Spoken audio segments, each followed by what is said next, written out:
کہ ہم کیا کریں؟ وہ ایک گناہ کریں. یہ نبی کریم صلی اللہ علیہ وآلہ وسلم کے پاس ایک شخص آیا تھا اور انہوں نے بتایا تھا کہ یا رسول اللہ میرا دل چاہ رہا ہے کہ میں شراب پی لوں. تو نبی کریم صلی اللہ علیہ وآلہ وسلم نے عرض کر لی کہ چلو ٹھیک ہے، بس ایسی جگہ پہ چلے جاؤ جہاں پہ کوئی نہ ہو. تو وہ جہاں بھی جاتے وہاں پہ بیٹھ جاتے تو کوئی نہ کوئی ہوتا. آخر میں وہ ایک ایسی جگہ چلی گئی اور اس کے ذہن میں یہ آ گیا کہ کوئی بھی نہیں ہے. لیکن پھر جب ان کی ذہن اس کی سوچ اس کا خیال آ گیا کہ واقعی کوئی تو نہیں ہے، لیکن اللہ تعالیٰ کی ذات تو موجود ہے، وہ تو مجھے دیکھ رہا ہے. تو انہوں نے اسی طرح پھر وہ گناہ ان سے توبہ کر لی. تو اسی طرح اگر ایک سچا مومن ہوگا، ایک کامل مومن ہوگا، تو وہ کیا کریں گے؟ اس کی دلوں میں گناہوں کا خیال بھی نہیں آئے گا، وہ گناہوں سے اپنے آپ کو بچائے رکھے گا. پھر اس کے بعد حقیقی مومنوں کی دوسری صفت جو سورۃ انفال میں ذکر کی گئی ہے، اللہ تعالیٰ اور اس کی رسول صلی اللہ علیہ وآلہ وسلم کی اطاعت کرنے والی. مومنوں کی دوسری صفت کون سی ہے؟ اللہ تعالیٰ اور اس کے رسول صلی اللہ علیہ وآلہ وسلم کی اطاعت کرنے والے. جب ایک سچا مومن ہوگا تو وہ کیا کریں گے؟ وہ اللہ تعالیٰ اور اس کے رسول صلی اللہ علیہ وآلہ وسلم کی تابعداری کریں گے، اطاعت کریں گے. اللہ اور رسول اللہ صلی اللہ علیہ وسلم کی جتنی بھی احکامات ہیں اس کو مانیں گے. مومنین اس کوشش میں لگے رہتے ہیں کہ اللہ کے احکامات مانیں اور اس کی رسول صلی اللہ علیہ وآلہ وسلم کی پیروی کریں. اس کی مومنین اس کوشش میں لگے رہتے ہیں کیونکہ کہ اللہ تعالیٰ کی احکامات مانیں اور اس کی رسول صلی اللہ علیہ وآلہ وسلم کی پوری پیروی کریں اور شیطان کے بہکاوے میں نہیں آتے. تو دوسرا، مومنین کی یہاں پہ جو صفت ذکر کی گئی ہے تو اس کی کوشش نہیں، وہ اللہ تعالیٰ کی اطاعت اور اللہ تعالیٰ کی بندگی، نبی کریم صلی اللہ علیہ وآلہ وسلم کے احکامات مانتے ہیں، لیکن پھر کیا کر لیتے ہیں؟ وہ اپنی پوری زندگی اللہ اور رسول اللہ صلی اللہ علیہ وسلم کے احکامات کے مطابق گزار لیتے ہیں. اور دوسرا یہ ہوتا ہے کہ اگر سچا مومن ہوگا تو وہ شیطان کے دھوکے میں نہیں آتے. شیطان اس کو گمراہ کرنے کے لیے طرح طرح کے دل میں طرح طرح کی وسوسے بھی ڈالیں گے، طرح طرح کی اس کے لیے جو بھی ہے اس کو راہ راست سے نکالنے کے لیے وہ طرح طرح کی وسوسے دل میں اس کے لیے پیدا کریں گے. لیکن جب ایک سچا مومن ہوگا تو وہ کیا کریں گے؟ وہ شیطان کے دھوکے میں نہیں آتے اور وہ صرف اور صرف اس کے دل میں اللہ تعالیٰ کا خوف، اللہ تعالیٰ کا ڈر موجود ہوتا ہے اور وہ اللہ تعالیٰ اور نبی کریم صلی اللہ علیہ وآلہ وسلم کے احکامات کے مطابق اپنی زندگی گزارتے ہیں. پھر اس کے بعد حقیقی مومنوں کی جو صفات میں تیسری صفت ہے وہ اللہ تعالیٰ پر بھروسہ رکھنے والی. سچا مومن کیا ہوتا ہے؟ وہ اللہ تعالیٰ پر توکل اور بھروسہ رکھے گا کیونکہ اس کی جتنی بھی اللہ تعالیٰ کی ذات پہ مکمل بھروسہ ہوگا اور وہ کسی مشکل وغیرہ سے نہیں گھبرائیں گے.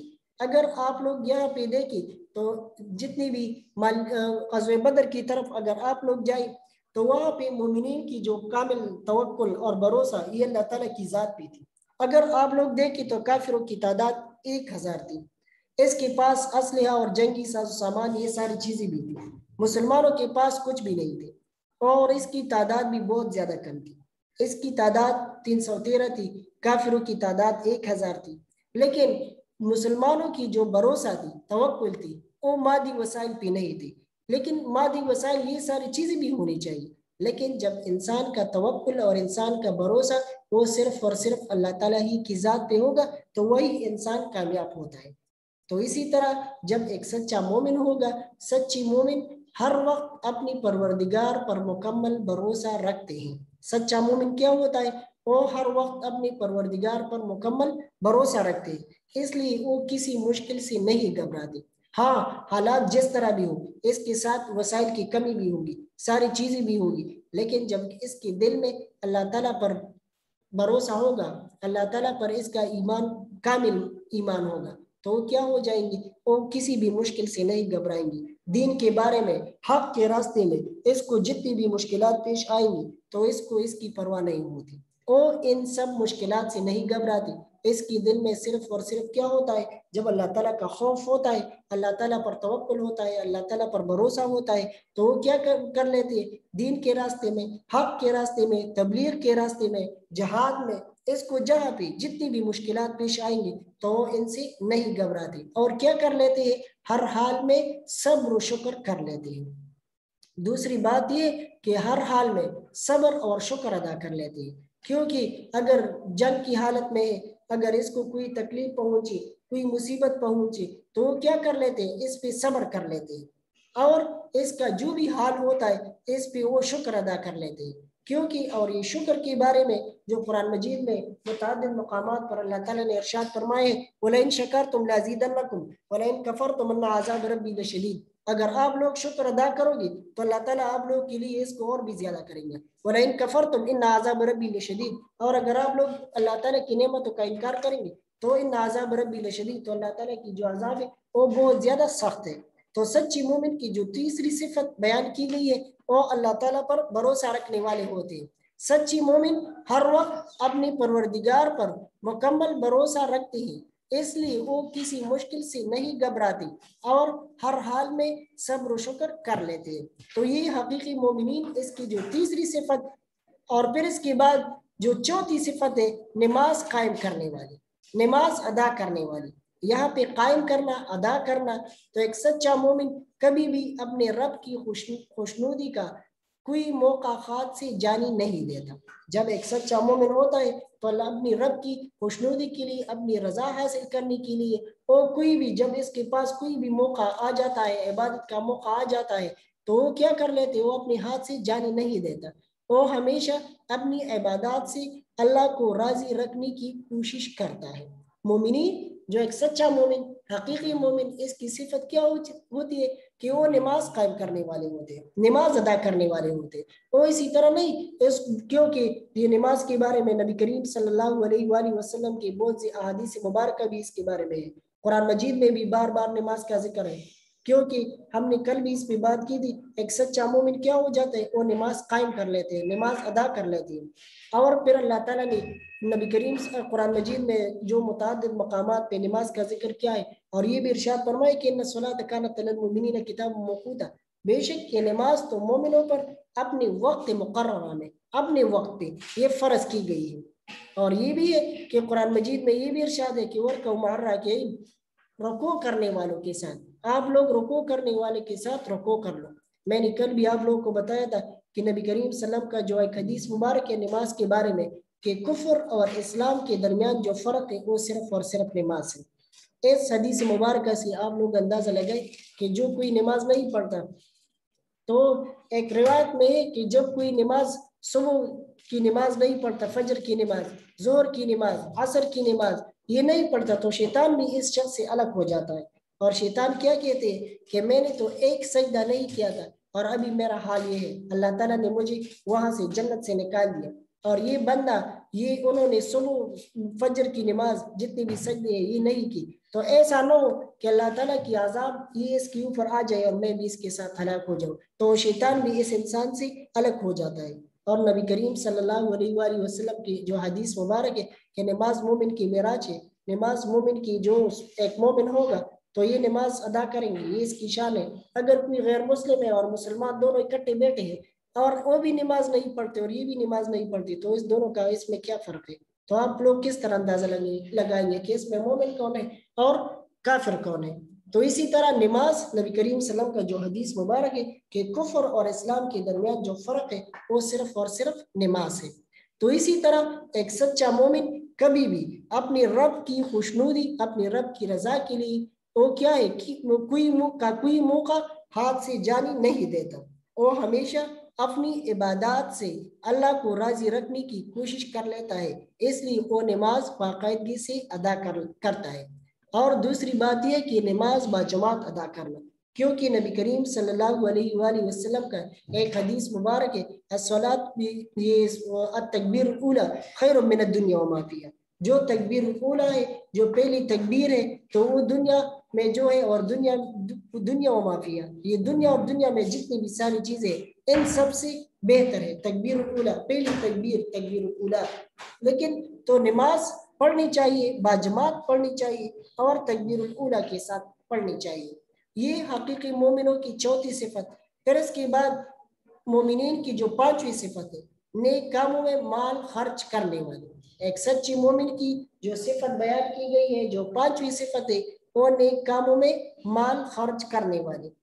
سچے مومن کی یہ صفات بھی بیان کی گئی ہے کہ وہ اللہ تعالیٰ کی دی ہوئی مال میں سے دل کھول کر نیک کاموں میں خرچ کرتے ہیں، یہ کبھی صدقہ خیرات اور زکوٰۃ سے منہ نہیں موڑتے۔ دوسری، یہ حقیقی مومنوں کی جو آپ لوگ اگر دیکھیں تو قرآن مجید میں نماز کے ساتھ جتنی بھی ذکر کی گئی ہے، اقیموا الصلاۃ وآتوا الزکاۃ، نماز قائم کرو اور زکوٰۃ دیا کرو۔ اسلام میں آپ لوگ ان چیز سے منع نہیں کرتے کہ آپ لوگ اپنے لیے مال جمع کر لیں، لیکن اگر کوئی مال جمع بھی کر لیتا ہے تو پھر اس کو چاہیے کہ اللہ تعالیٰ کی راہ میں خرچ بھی کر لے، کیونکہ اگر کوئی مال جمع کر لیتا ہے اللہ تعالیٰ کی راہ میں خرچ نہیں کرتے تو سورۃ توبہ میں اس کے لیے بہت سخت وعید سنائی گئی ہے، کیونکہ قرآن مجید میں اللہ تعالیٰ کا ارشاد ہے یوم تقوی بہا جباہہم وجنوبہم وظہورہم ھذا ما کنزتم لانفسکم فذوقوا ما کنتم تکنزون۔ آپ لوگوں نے اپنے لیے جو مال جمع کی تھی آپ لوگ اللہ کی راہ میں خرچ نہیں کرتے تو ان سے اس کو پگھلایا جائے گا اور ان سے تمہاری پشت اور یہ ساری چیزیں داغی جائیں گی اور اس کو کہا جائے گا کہ یہ تمہاری وہی مال ہے جو تم نے اپنے لیے جمع کی تھی۔ تو اسی طرح اگر کوئی دولت مند ہے، اگر کسی کے پاس مال دولت ہے تو وہ کیا کرے، وہ اللہ تعالیٰ کی راہ میں دل کھول کر نیک کاموں میں خرچ کر لے، جس کے پاس جتنی بھی جس کا اگر صدقہ ہو خیرات کرنی ہو، کیونکہ نبی کریم صلی اللہ علیہ وآلہ وسلم کا ایک ارشاد مبارک ہے، یہ نہیں ہے کہ اگر کسی کے پاس اپنے استطاعت کے مطابق وہ صدقہ خیرات کر لے، اپنی جتنی اس کی توفیق ہو، جتنی اس کی استطاعت ہو، اس کے مطابق وہ اللہ کی راہ میں مال خرچ کر لے، کیونکہ نبی کریم صلی اللہ علیہ وسلم کا ایک حدیث مبارک ہے اتقوا النار ولو بشق تمرۃ، آگ کی عذاب سے اپنے آپ کو بچائے رکھو اگر آپ لوگ کھجور کا ایک ٹکڑا ہی کیوں نہ دے۔ لیکن مال اللہ تعالیٰ کی راہ میں دینا ہو، خیرات کرنی ہو، صدقہ کرنی ہو تو نیت صرف اور صرف اللہ تعالیٰ کی رضا کی ہو، صرف اور صرف یہ نہ ہو اس میں ریاکاری وغیرہ دکھاوا وغیرہ یہ ساری چیزیں نہ ہو تو کیا اس کا ثواب بہت زیادہ ہوگا۔ تو مومنین کی جو پانچویں صفت ہے وہ نیک کاموں میں مال خرچ کرنے والے، سچی مومن کی یہ صفات بھی بیان کی گئی ہے کہ وہ اللہ تعالیٰ کی دی ہوئی مال میں سے دل کھول کر نیک کاموں میں خرچ کرتے ہیں اور یہ کبھی صدقہ خیرات اور زکوٰۃ سے منہ نہیں موڑتے۔ تو یہاں پہ یہ سوال نمبر 1 مکمل ہو گیا۔ ابھی سوال نمبر 2 کی طرف آ جائے۔ سوال نمبر 2، دو گروہوں سے کیا مراد ہے؟ یہاں پہ سوال نمبر 2 سورۃ انفال الدرس الاول الف میں اس پہ ہم نے بات بھی کی تھی، اذ یعدکم اللہ احدی الطائفتین انہا لکم، وہاں پہ سورۃ انفال میں جو ذکر کی گئی ہے اذ یعدکم اللہ احدی الطائفتین، اللہ تعالیٰ ان دو گروہوں میں سے ایک گروہ آپ لوگ کے قبضے میں کر دیا جائے گا، آپ لوگ کے لیے ایک ہو جائے گا یہ دو گروہوں میں سے ایک گروہ۔ تو یہاں پہ جواب کے بعد آپ لوگ ذہنی خاکہ بنائیں گے، ذہنی خاکہ کہ آپ لوگ جو مین ہیڈنگ دے رہی دو گروہ، تو ان دو گروہ سے مراد کیا ہے؟ ایک ابو سفیان کا تجارتی قافلہ ہے اور دوسرا ابو جہل کا جنگی لشکر۔ دو گروہ اور ان میں کون کون سی جو قبیلے تھے، کون کون سی گروہ یہ شامل تھے؟ تو ایک تو ابو سفیان کا تجارتی قافلہ تھا اور دوسرا وہ ابو جہل کا جنگی لشکر تھا۔ پس منظر، مسلمان کافی عرصے تک کفار کی ظلم و ستم برداشت کرتے رہے، آخر کار اللہ تعالیٰ نے کفار کی جڑ کاٹنے کا فیصلہ کیا تاکہ آئندہ کفار کبھی مسلمانوں کو نقصان پہنچانے کی کوشش نہ کرے۔ سب سے پہلے یہاں پہ جو پس منظر ہے اس میں یہ ہے کہ اس آیت مبارکہ سورۃ انفال کے بارے میں، کیونکہ مسلمان تو پہلے کافر مکہ مکرمہ میں جب مسلمان تھے تو وہاں بھی اس کو بہت زیادہ تنگ کر لیتے تھے، لیکن جب نبی کریم صلی اللہ علیہ وآلہ وسلم نے اور صحابہ کرام نے مدینہ منورہ ہجرت کی تو روایات میں ہے کہ یہاں پہ یہ کافر لوگ یہ آ جاتے اور مسلمانوں کی جتنی بھی چراگاہ تھی، اس کی جو مال مویشیاں اس پہ حملہ کر لیتے، مسلمانوں کو یہاں بھی وہ نہیں چھوڑتے، یہاں بھی تنگ کر لیتے، یہاں بھی مسلمانوں کو تکلیف پہنچانے کے لیے اپنی طرح طرح کی کوشش کر لیتے۔ تو پھر اللہ تعالیٰ نے آخر کار اللہ تعالیٰ نے کفار کی جڑ کاٹنے کا اس کو ختم کرنے کا فیصلہ کیا تاکہ آئندہ کفار کبھی مسلمانوں کو نقصان پہنچانے کی کوشش نہ کرے، تاکہ آئندہ کبھی بھی کفار کیا ہے وہ مسلمانوں کو نقصان پہنچانے کی کوشش نہ کرے۔ تو اللہ تعالیٰ نے اس وقت جہاد کا حکم دے دیا کہ آپ لوگ کیا کریں، آپ لوگ کافروں کے ساتھ جہاد کر لیں۔ سب سے پہلے یہاں پہ جو ہیڈنگ ہے تجارتی قافلے اور مسلمانوں کی حفاظتی دستے کا آمنا سامنا۔ میں نے آپ لوگ کو پہلے بھی بتایا تھا کہ جب نبی کریم صلی اللہ علیہ وآلہ وسلم کو اطلاع پہنچی کہ قریش کا ایک قافلہ ابو سفیان کی جو اس کی نگرانی میں وہ سامان تجارت وہ لے کے شام گیا تھا، اور وہ شام سے دوبارہ مکہ مکرمہ آ رہا تھا، اور اس کا مقصد یہ تھا کہ اس سے جتنی بھی منافع ہو جائے تو یہ سارے کے سارے ہم مسلمانوں کے خلاف استعمال کریں گے۔ جب نبی کریم صلی اللہ علیہ وآلہ وسلم کو یہ پتہ چل گیا، اور نبی کریم صلی اللہ علیہ وآلہ وسلم نے پہلے سے مسلمانوں کا جو ایک حفاظتی دستہ بنایا تھا، تو اسی طرح ان دونوں کا جب آمنا سامنا ہو گیا، سب سے پہلے تجارتی قافلے اور مسلمانوں کے حفاظتی دستے کا آمنا سامنا، کیونکہ نبی کریم صلی اللہ علیہ وسلم نے جو ایک دستہ مقرر کیا تھا، ایک دستہ بنایا تھا، تو وہ تو صرف اور صرف اپنی حفاظت کے لیے بنایا تھا، اور پھر جب نبی کریم صلی اللہ علیہ وسلم کو اطلاع پہنچی کہ ایک تجارتی قافلہ یہ بھی شام سے آ رہا ہے، تو ان دونوں کا آپس میں جو آمنا سامنا ہو گیا۔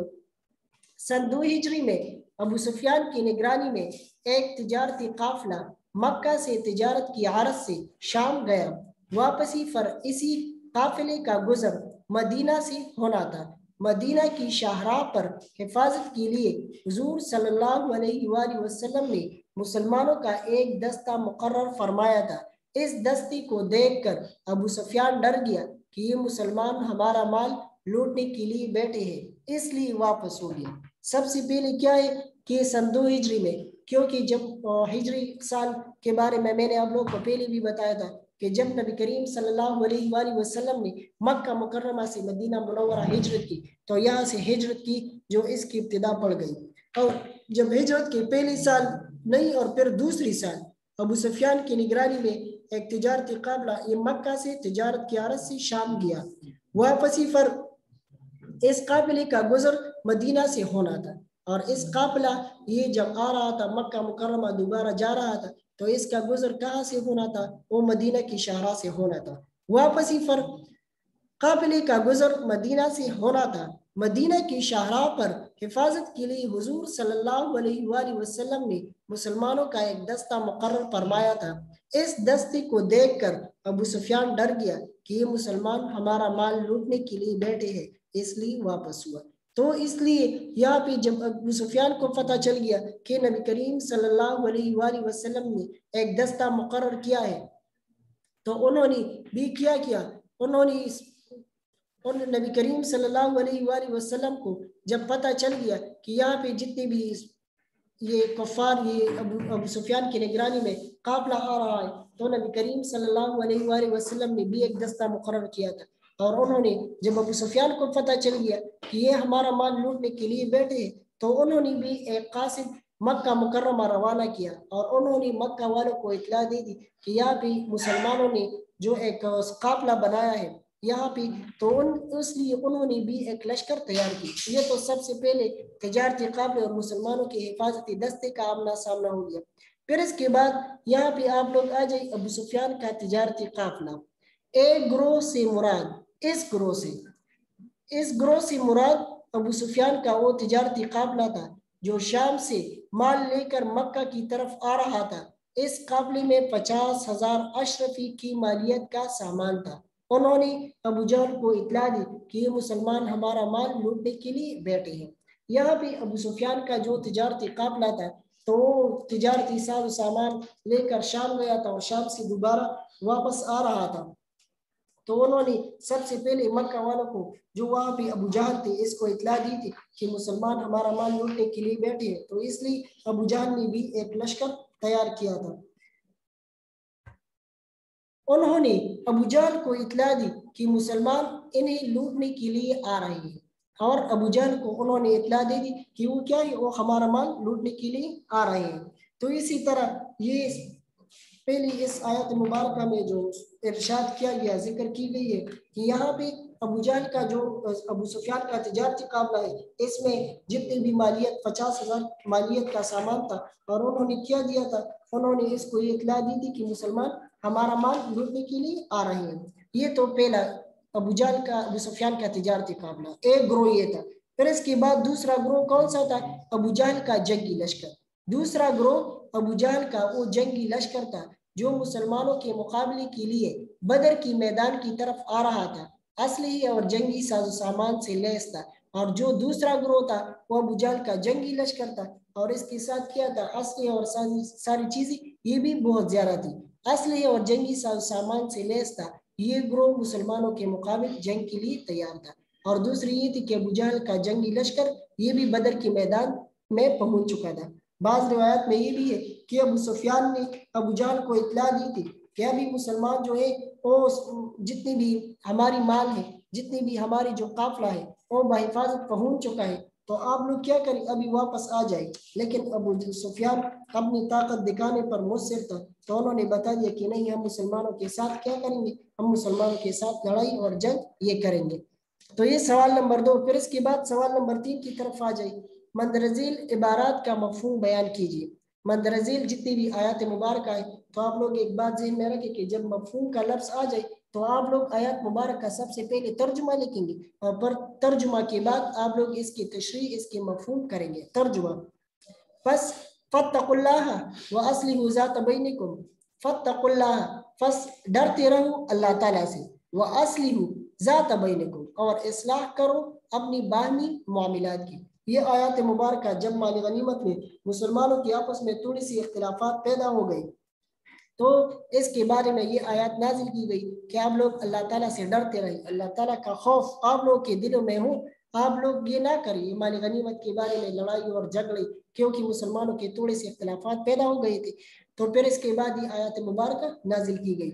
مفہوم اس آیات میں اللہ تعالیٰ سے ڈرنے کا مطلب یہ ہے کہ اس کے حکم پر آپس کے تعلقات درست رکھے جائیں اور اس کے ہر حکم کو مانا جائے. یعنی ایک دوسرے کے خلاف بغض اور کینہ نکال دیں. یہاں پہ ذکر کی گئی ہے کہ آپ لوگ اپنے تعلقات درست رکھیں اور ایک دوسرے کے خلاف صحابہ کرام کو جو ارشاد فرمایا گیا کہ آپ لوگ ایک دوسرے کے خلاف یہ بغض اور کینہ یہ حسد یہ آپ لوگ اپنے دل سے نکال لیں. باہمی اختلافات پیدا نہ کریں. یہ حکم اس وقت دیا گیا جب غزوہ بدر میں مال غنیمت کی تقسیم پر جھگڑا ہوا. تو یہ حکم پھر مسلمانوں کو دیا گیا جب مال غنیمت پہ مسلمانوں کے آپس میں اختلافات پیدا ہو گئے تھے اور مسلمانوں کے 3 گروہ بن گئے تھے جس پہ ہم نے تفصیل سے بات کی ہے. چنانچہ حکم ہوا کہ سارا مال اللہ اور اس کے رسول صلی اللہ علیہ وآلہ وسلم کا ہے اس لیے آپ سلم اس کو تقسیم کر سکتے ہیں. آپ سلم نے اس کی بڑی منصفانہ تقسیم کی اور پھر نبی کریم صلی اللہ علیہ وآلہ وسلم نے اس مال کو مومنین کے درمیان اچھی طریقے سے تقسیم کر لی. عبارت نمبر 2 اس کی طرف آ جائے. وَأَطِيعُوا اللَّهَ وَرَسُولَهُ إِن كُنتُم مُؤْمِنِينَ. وَأَطِيعُوا اللَّهَ وَرَسُولَهُ إِن كُنتُم مُؤْمِنِينَ. اطاعت کرو اللہ اور اس کی رسول صلی اللہ علیہ وآلہ وسلم کی اگر تم مومن ہو. اس آیت مفہوم اس آیت کا نزول غزوہ بدر میں مال غنیمت کی تقسیم پر ہوا. یہاں مومنوں کو ہدایت دی گئی کہ ایمان کا تقاضا ہے کہ اللہ اور اس کی رسول صلی اللہ علیہ وآلہ وسلم پر مکمل ایمان لایا جائے اور ان کی ہر فیصلے کو سچ مانا جائے. رسول اللہ صلی اللہ علیہ وآلہ وسلم نے اللہ کے حکم کے مطابق مال غنیمت کا 5واں حصہ نکال کر باقی 4 حصے مجاہدین میں تقسیم کر دیے. یہ طریقہ بعض لوگوں کو پسند نہ آیا چنانچہ اس پر یہ آیات نازل ہوئی کہ تم اسی صورت سچے مومن کہلا سکتے ہو جب تم اللہ اور اس کی رسول صلی اللہ علیہ وسلم کی مکمل اطاعت کرو. یہ آیات مبارکہ یہ بھی غزوہ بدر میں جب اختلافات پیدا ہو گئے تھے تو اللہ تعالیٰ نے ارشاد فرمایا کہ یہ مال غنیمت یہ تو اللہ اور رسول اللہ صلی اللہ علیہ وسلم کا مال ہے. تو پھر نبی کریم صلی اللہ علیہ وسلم نے مال غنیمت کو اللہ تعالیٰ نے طریقہ بتا دیا کہ 5 حصوں میں تقسیم کر دیا. 4 حصے مجاہدین میں تقسیم کر دی اور 1 حصہ نبی کریم صلی اللہ علیہ وسلم نے اپنے لیے لیا. پھر اس کے بعد عبارت نمبر ج وَإِذَا تُلِيَتْ عَلَيْهِمْ آيَاتُهُ زَادَتْهُمْ إِيمَانًا. ترجمہ جب انہیں اس کی آیاتیں پڑھ کر سنائی جاتی ہے تو اس کا ایمان اور بڑھ جاتا ہے. ایمانی قوت میں اضافہ اس پہ بھی ہم نے تفصیل سی بات کی ہے. مفہوم اس آیات میں یہ بات بتائی گئی ہے کہ سچی مومن وہ ہے کہ جب انہیں اللہ کا حکم سنایا جاتا ہے تو وہ سچ مانتے ہوئے اطاعت سے سر جھکا دیتے ہیں. یعنی وہ اللہ اور اس کی رسول صلی اللہ علیہ وآلہ وسلم کی ہر بات پر اور ہر حکم پر دل سے ایمان رکھتے ہیں. اس سے ان کا ایمان اور بھی پختہ ہو جاتا ہے. دوسری بات یہ کہ حقیقی مومنین کی جو صفات میں ایک صفت یہ تھی کہ جب اس کے سامنے اللہ تعالیٰ کا ذکر کیا جاتا ہے تو وہ کیا ہو جاتی ہے جب انہیں اللہ تعالیٰ کی آیتیں پڑھ کر سنائی جاتی ہے تو اس کا ایمانی قوت میں اور بھی اضافہ ہو جاتا ہے.